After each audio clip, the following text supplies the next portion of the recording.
Genesis chapter 2. The Garden of Eden. Thus the heavens and the earth and all the host of them were finished.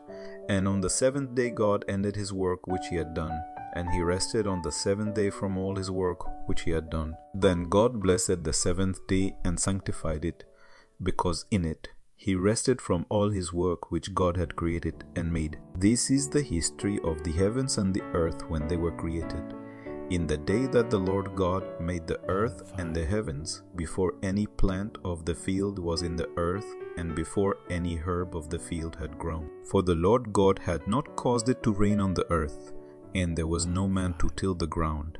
But a mist went up from the earth, and watered the whole face of the ground. And the Lord God formed man of the dust of the ground, and breathed into his nostrils the breath of life, and man became a living being. Life in God's garden. The Lord God planted a garden eastward in Eden, and there he put the man whom he had formed. And out of the ground the Lord God made every tree grow that is pleasant to the sight and good for food. The tree of life was also in the midst of the garden, and the tree of the knowledge of good and evil. Now a river went out of Eden to water the garden, and from there it parted and became 4 riverheads. The name of the first is Pishon. It is the one which skirts the whole land of Havilah, where there is gold, and the gold of that land is good. Bdellium and the onyx stone are there. The name of the second river is Gihon. It is the one which goes around the whole land of Cush. The name of the third river is Hiddekel. It is the one which goes toward the east of Assyria. The fourth river is the Euphrates. Then the Lord God took the man and put him in the garden of Eden to tend and keep it. And the Lord God commanded the man, saying, Of every tree of the garden you may freely eat, but of the tree of the knowledge of good and evil you shall not eat.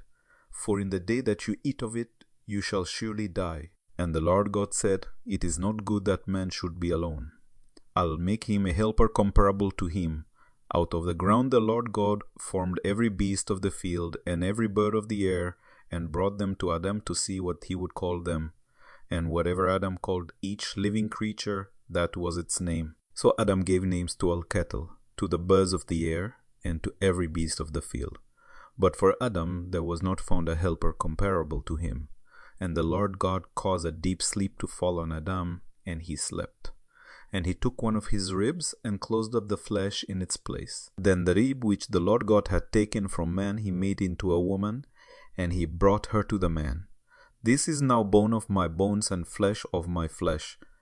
She shall be called woman, because she was taken out of man. Therefore a man shall leave his father and mother, and be joined to his wife, and they shall become one flesh. And they were both naked, the man and his wife, and were not ashamed.